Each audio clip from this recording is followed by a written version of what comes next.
Welcome. Today we're exploring a strange counterfactual. If light were strictly a particle, like a stream of tiny bullets, how would our world change?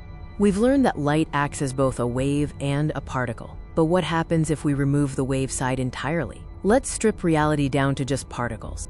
Look at the shadow under your hand. It's soft at the edges, right? In a particle-only world, that fuzziness would vanish instantly. Think of light particles as tiny, indestructible cannonballs. They travel in perfectly straight lines and cannot curve, flex, or ripple around obstacles. Because particles can only move straight, they don't bleed into dark areas. When they hit an edge, they either pass or they stop. No middle ground. In this model, light lacks diffraction. It can't bend around corners. If you aren't in the direct line of sight, you are in total darkness. Real shadows have a penumbra, that blurry transition zone. A Newtonian particle shadow would have zero transition. It's a perfect, sharp cut. Diffraction is light's ability to bend around obstacles. Without it, the world becomes a place of extreme, harsh geometric shapes. If light particles don't have wave-like interference, they simply strike an object and stop. They cannot reach into the shadow's geometry. Imagine a razor blade held in a beam of light. A wave would create complex patterns behind it. A particle would just create a perfect silhouette.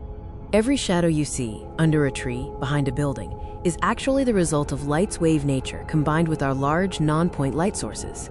The umbra is the darkest part. The penumbra is the blurry edge. Remove the wave behavior, and the penumbra simply ceases to exist.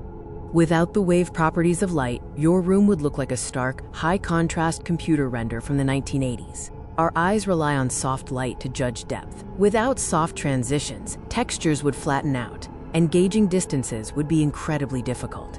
Reflection would also change. Particles would bounce like billiard balls, but without wave interference, we wouldn't get the soft, diffused glow of indoor lighting. We would lose ambient occlusion, that soft shading in corners. Everything would either be lit by a direct beam or completely invisible. Reality would essentially become a series of binary states, light or dark. There would be no dusk or shadowy corners. Visualize total darkness just inches away from blinding light. It's a high-contrast nightmare that would make navigating a standard room nearly impossible. Textures depend on tiny shadows. Without them, surfaces would appear two-dimensional and fake, like a poorly drawn stage set. In conclusion, our world is soft and textured because light is a wave. Without that duality, reality would be a harsh, unforgiving place. Ultimately, the softness of our world, the rich depth of textures, and the gentle transitions of shadow all exist because of light's wave-particle duality. It is this fundamental quantum behavior that paints our reality in shades of gray rather than just stark black and white. Next time you see a soft shadow stretching across the ground, remember, you're witnessing the beautiful, fluid dance of light's wave nature. Thanks for watching, and keep questioning the nature of our reality.